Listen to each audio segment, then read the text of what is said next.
तो दोस्तों एचपीसीएल यानी कि हिंदुस्तान पेट्रोलियम कॉर्पोरेशन लिमिटेड ने अपने क्वार्टर 3 के नंबर को डिस्क्लोज कर दिया है। तो चलिए देखते हैं क्या है क्वार्टर 3 के नंबर्स के अंदर। मैं आपको बता दूं, कंपनी ने आपको डिविडेंड के रूप में 15 रुपये प्रति शेयर के हिसाब से डिविडेंड देने का ऐलान किया, जिसका जो रिकॉर्ड डेट होगा वो होगा 7 फरवरी। तो याद रखिए, कंपनी 15 रुपये का डिविडेंड भी देने जा रही है। रिकॉर्ड डेट 7 फरवरी कंपनी की तरफ से रखा गया है। डाटा क्रॉस में दिया गया है। मैं आपको कंपेयर करके बताता हूँ मार्केट के एस्टीमेट के साथ, ताकि आपके लिए ज़्यादा ईजी रहेगा।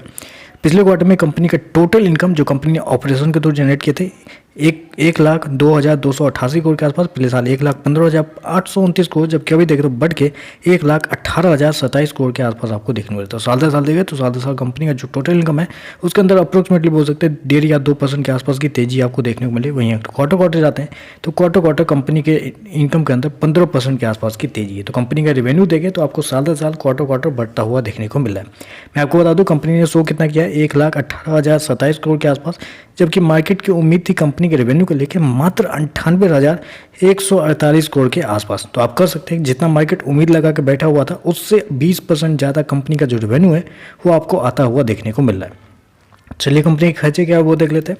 पिछले क्वार्टर में 96,266 करोड़ खर्च किए थे। पिछले साल 1,16,353 करोड़, जबकि अभी देखें तो कंपनी के खर्चे 1,18,288 करोड़ के आसपास आपको देखने को मिलते। तो कंपनी के खर्चे देखें तो कंपनी के खर्चे ठीक ठाक ही हैं। हालांकि इस क्वार्टर में सबको पता था कि मार्जिन के ऊपर थोड़ा असर पड़ता हुआ देखने को मिलेगा, जिसकी वजह से कंपनी का जो प्रॉफिट है गिरता हुआ देखने को मिलेगा। चलिए कंपनी का प्रॉफिट क्या है वो देख लेते हैं। पिछले क्वार्टर में 5,826 करोड़ प्रॉफिट था। पिछले साल 444 करोड़।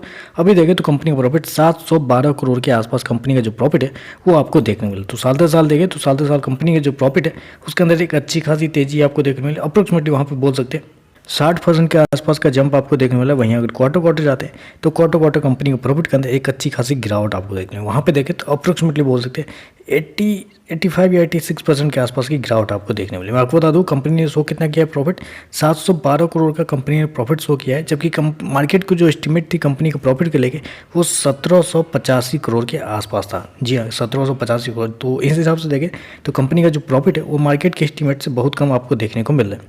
ईपीएस की बात करते हैं, पिछले क्वार्टर में 41 रुपये का था। पिछले साल देखें तो 3 रुपये के आसपास। अभी देखें तो 5 रुपये 3 पैसे के आसपास आपको देखने को मिल रहा है। तो ओवरऑल अगर नंबर को मैं समराइज करूँ तो देखिए, नंबर अगर एस्टीमेट को हटा देते हैं, बाकी सारी चीज़ों को हटा देते हैं, तो नंबर साल दर साल बहुत शानदार आपको कंपनी के द्वारा देखने को मिले। रेवेन्यू 2% के आसपास बढ़ा है, लेकिन उसके बावजूद कंपनी का जो प्रॉफिट है वो आपको 65%, 60 से 65% आपको बढ़ता हुआ देखने को मिला है। लेकिन क्वार्टरली बेसिस पर जाते हैं तो क्वार्टरली बेसिस पर कंपनी का रेवेन्यू भी बढ़ा है और कंपनी का प्रॉफिट देखें तो आपको गिरता हुआ देखना है। मार्केट के एस्टीमेट की बात करें तो मार्केट के एस्टीमेट से बेहतर कंपनी के रेवेन्यू आपको देखने को मिले, लेकिन जब कंपनी के प्रॉफिट के अंदर जाते हैं तो मार्केट के एस्टीमेट से कंपनी का जो प्रॉफिट है वो बहुत भारी तरीके से गिरता हुआ देखने को मिल रहा है। तो चलिए बस आज के लिए बस इतना ही। वीडियो पसंद है तो लाइक कीजिएगा, साथ में साथ चैनल को सब्सक्राइब जरूर कीजिएगा। धन्यवाद।